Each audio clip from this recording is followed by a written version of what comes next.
Richard Gottener, il y a Guillaume Oui, Meurice c'est à moi. vos côtés.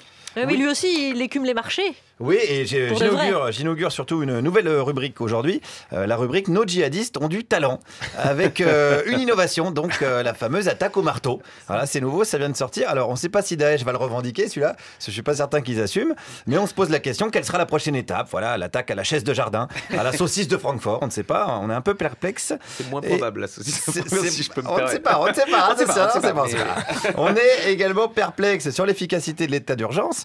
En France, à part mettre des écolos en résidence surveillée et empêcher les manifs, on se pose des questions. Ça sert même pas à éviter les chemises de Vizorek. Donc c'est quand même pourri ce truc. Macron a quand même décidé de le faire rentrer dans le droit commun. Pas Vizorek, hein, l'état d'urgence. C'est compliqué, ça mobilise pas mal de militaires. En tout cas, c'est ce qu'on m'a dit ce matin sur un marché. C'est ce que m'a dit un citoyen français. Les militaires, ils sont à cran. Ils mangent des kebabs toute la journée. Les militaires. Ouais. On a un problème de kebab et de militaires. Bah oui, non, mais tout simplement. Bah, essayez, moi déjà m'en faire manger 2 jours dans ma vie, ça serait déjà un exploit. Alors, je serais de mauvaise humeur. Les kebabs vous rendent de mauvaise humeur? Bah oui, je veux pas en manger. Et ben voilà, on n'est pas tous égaux devant le kebab. Excusez-moi de vous le dire. Voilà le kebab blues du militaire français. On n'y pense pas assez. C'est vrai que tu t'engages dans l'armée pour l'action, pas forcément pour choper une gastro. Alors lui, il était sceptique sur l'état d'urgence. Cette dame, elle est plutôt favorable. Pourquoi? Parce que nous sommes dans un état d'urgence actuellement. Hein. C'est vraiment la préoccupation de tout le monde. Hein. Alors est-ce qu'il est vraiment efficace? Alors ça, on n'a pas vraiment l'impression. Mais bon, Alors est-ce qu'il faut prolonger quelque chose qui n'est pas efficace? bon, ça a un côté rassurant. Oui, c'est vrai qu'en France, ce qui est pas efficace, ça nous rassure. Hein, même des fois, il y a des trucs qui marchent, on est déstabilisé. On dit merde, qu'est-ce qui se passe? Alors il y a des pays où ça marche mieux. Selon cette même dame, il faudrait faire comme qui? Comme les Israéliens. C'est-à-dire? Ah bah ils ont toujours des solutions radicales. Eux, hein. Je pense qu'il faudrait copier un peu leur système de sécurité. Alors eux, ils font carrément des murs. Alors il faudrait faire un mur entre quel pays et quel pays? Des murs, pourquoi pas, je n'en sais rien, mais... Surtout qu'il y a pas mal de terroristes qui sont français.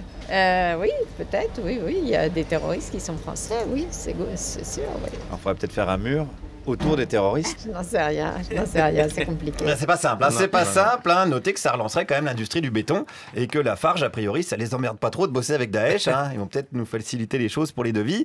Alors, il y a une piste. En attendant, je continue avec un monsieur qui a un avis, lui, pour le coup, bien tranché. Il y a tellement d'étrangers chez nous, pour pas paraître pour un raciste, ils sont là comme chez eux. Ils peuvent organiser des attentats quand ils veulent. Hein. C'est de la faute des étrangers pour vous? En principe, ça vient des musulmans, grosso modo. Ah mais musulmans et étrangers, c'est la même chose? C'est pas des Gaulois, hein. Attention parce que là vous allez passer pour un raciste si ça Ah se oui, trouve. oui, si je continue. Ah ouais.